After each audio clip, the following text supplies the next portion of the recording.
It's Date's business headlines. For help with that, we are getting the Money Men back together. Let's welcome in business and markets analyst and NewsMax contributor Seth Denson, as well as accounting professor at Montclair State University, Dan Geltrude. Good morning, gentlemen. Good to see you both. Hey, morning, good to Alex. see Reunited. It feels so good. Please don't Come on, sing, man. Seth. Bring your tenor voice, brother. Come on, you know you want to.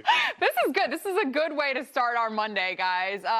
So the markets closed the week up this morning. Futures are down ahead of the opening bell. Dan, let's start with you. So the Internal Revenue Service opens the 2023 tax filing season today for individuals to begin filing their 2022 income tax returns. All right, Dan, any benefits to this?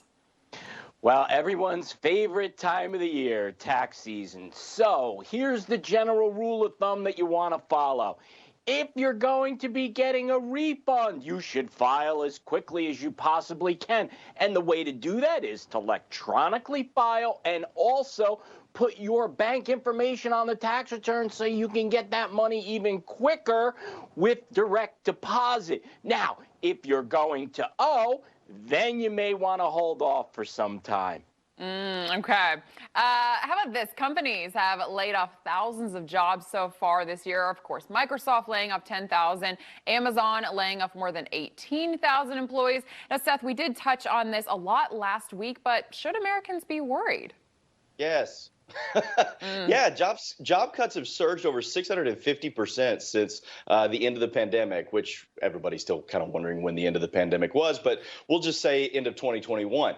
And that's what's going on right now. That's over 50,000 jobs in the tech sector alone. You've got Goldman Sachs, the financial sector. This is well beyond the canary in the coal mine, Alex. This is an indicator of things to come.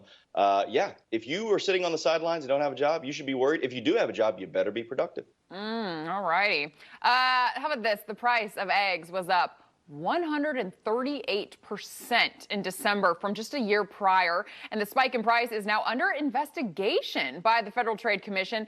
Dan, what do you expect the FTC to find out? Well, the question here is, what is behind eggflation?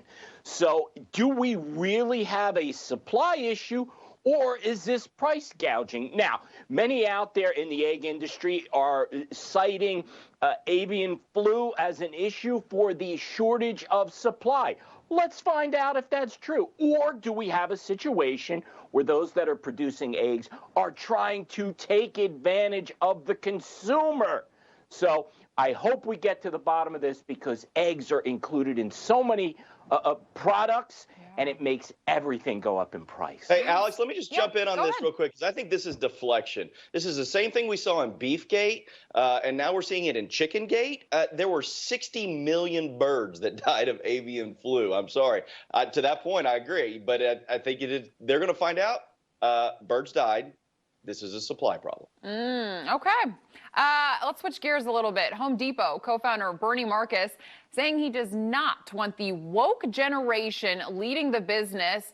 Seth, let's stay with you. So he went on to say nobody wants to work anymore. What do you make of that message? Yeah, I mean, listen, the numbers prove that out, right? Which is that U.S. productivity is down. It's down 4%. When you couple that with GDP growth down as well, that is bad news. We had the quiet quitting era, then the great resignation era. I mean, the reality is Americans are looking for greener grass, and they were taught that they could stay home and get paid by the government during COVID. This is a problem, and I think he's right. Yeah, I have to agree. And how about this one? And how about this? There's 10 million job openings out there, right? So when we talk about unemployment, it should be zero. Right. That's a good point, Dan.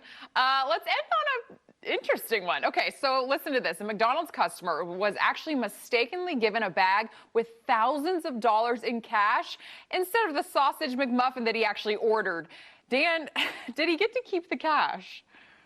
Well, in this case, we had a McHonest person who decided to return the cash.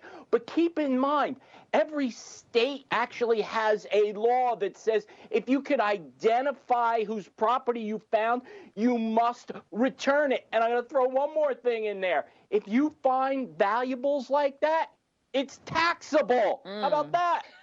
Oh, no, you're going to get taxed on something you didn't even. Oh, my goodness. All right, Dan Geltrude, Seth Denson. So much fun to have you both on. It was a whole lot of fun.